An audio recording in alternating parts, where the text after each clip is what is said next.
அனைவருக்கும் வணக்கம். இப்போ தமிழ்நாடு தேர்தல் களத்துல பெரிய குழப்பம். யார் ஜெயிப்பா, யார் தோப்பா, யார் எத்தனாவது இடத்துக்கு வருவா, விஜய் முந்துவாரா? ஒரு இந்தியா டுடே இதுல பாத்தீங்கன்னா விஜய் தான் ஆட்சி அமைப்பார் அப்படியெல்லாம் போட்டிருக்குது.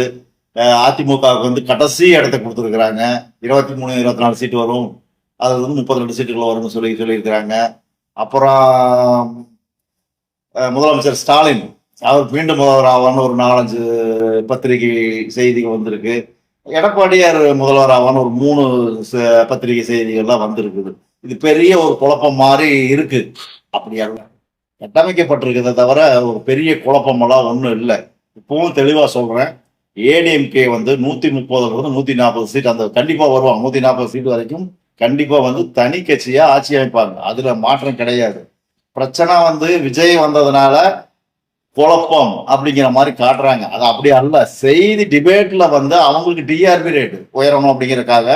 இதை தவிர வேற எந்த தொலைக்காட்சி எடுத்து பாருங்க, விவாத நிகழ்ச்சி எதுவுமே இருக்காது. விஜய் விஜய் விஜய் மட்டும்தான் இருக்கும். விஜய்க்கு ஒண்ணுமே இருக்காதா அப்படின்னு சொல்ல வரலையே, யாரும் சொல்லி. விஜய்க்கு ஓட்டு இருக்கும், கண்டிப்பா ஓட்டு இருக்கும். அந்த குழந்தைகளை வச்சு வாங்குறாப்புல ஓட்டு போட்டிருப்பாங்க. ஒரு சில 5 வயசுல இருக்கக்கூடிய ஒரு பசங்க பிள்ளைங்க அவங்க அப்பாவை கூட்டிட்டு போய் கூட கட்டணும் ஓட்டு போட்டுக்கலாம், ஏதாவது பண்ணிக்கலாம். அதெல்லாம் இருக்கும், நான் இல்லைன்னு சொல்ல. ஓரளவுக்கு வாக்கு வாங்கியிருப்பாங்க. ஆரம்பத்திலேயே நான் சொன்ன மாதிரி ஒரு 10% வாக்குகளுக்கு உள்ள அவர் எடுப்பார். விஜயகாந்த்ல ஆரம்பத்தில் எடுத்தது தான். விஜயகாந்த்ல எடுத்தது பார்த்தீங்கன்னா ஜெயலலிதா காலத்திலே இருக்கு. ஜெயலலிதா கருணாநிதி இருக்கும்போதே 8% வாக்குகள் எடுத்து கொண்டாந்தார். இப்ப அந்த அளவுக்கு ஆளுமை எதுவுமே இல்லை. விஜய் தான் இளைஞர் மத்தியில ஃபேமஸா இருக்கிறாப்புல. அதனால 10% பாடுறதுக்கு வரலாம். நான் அது வந்து நான் இல்லைன்னு மறுக்கல. ஆனா ஆட்சி அமைப்பார் அப்படின்னு போட்டான் பாத்தீங்களா, அதெல்லாம் வந்து நினைச்சு பாருங்க.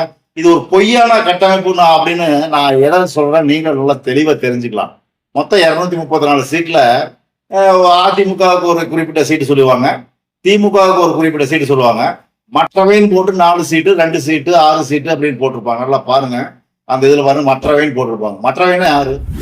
இதுவரைக்கும் தமிழகத்துல மற்றவைன்னா சுயேட்சை தான். அவங்க வந்திருக்காங்களா சொல்லுங்க பார்க்கலாம். ஒன்னா அதிமுக இருக்கிறவங்க இருப்பாங்க, இல்லைன்னா திமுக இருக்கிறவங்க இருப்பாங்க. 234 தொகுதி இல்லைங்க, அதிமுக திமுக தான் பங்கு போட்டிருக்கும். மற்றவைங்கிறதெல்லாம் யாரும் சுயேட்சா வந்ததில்லை. எனக்கு தெரிஞ்சு தாமரக்கணி காலத்துல இவங்க திருநாவுக்கரசு காங்கிரஸ் பார்த்தீங்கன்னா திருநாவுக்கரசு ஒன்று மறந்தாங்க. தாமரக்கணி வந்திருக்காப்ப தொகுதி ஞாபகம் இல்லை, மறந்துருச்சு. அங்க ஜெயிச்சிருக்காங்க. இவங்க 2 பேரும் தான் சுயேட்சையா ஜெயிச்சது. ஆனா இப்ப பாத்தீங்கன்னா மற்றவைன்னு சொன்னா மற்றவையில ஒருத்தருமே வரமாட்டாங்க. ஆனா இவன் எப்படி 4 சீட்டு போடுறான்? அது என்ன கணக்கு? அந்த மற்றவைனா யாரு கிடைக்கு? நாம் தமிழர். நாம் தமிழர்னே போட்டு போலாமே.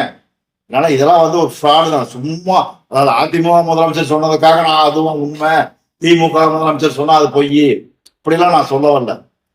கருத்து கணிப்புல ஒரு மறைமுக கட்டமைப்பு தான் நடந்துட்டு இருக்கிறதே தவிர விஜய்க்கு ஓட்டு உழுவும் இல்லைன்னு சொல்லல. ஆனா ஆட்சி அமைக்கிற அளவுக்கு சீட்டு வர அளவுக்கு இருக்காது. விஜய் இது ஜெயிச்சதுதான். அதே எனக்கு வந்து விஜய் ஜெயிப்பாருங்கிற நம்பிக்கையே இல்லை. உங்களுக்கு நம்பிக்கை இருந்தா கமெண்ட் பாக்ஸ்ல சொல்லுங்க. விஜய் ஜெயிக்க வாய்ப்பு இல்லை.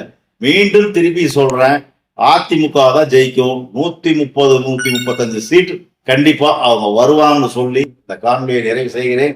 நன்றி, வணக்கம். மீண்டும் அடுத்த ஒரு காணொலியில் சந்திப்போம்.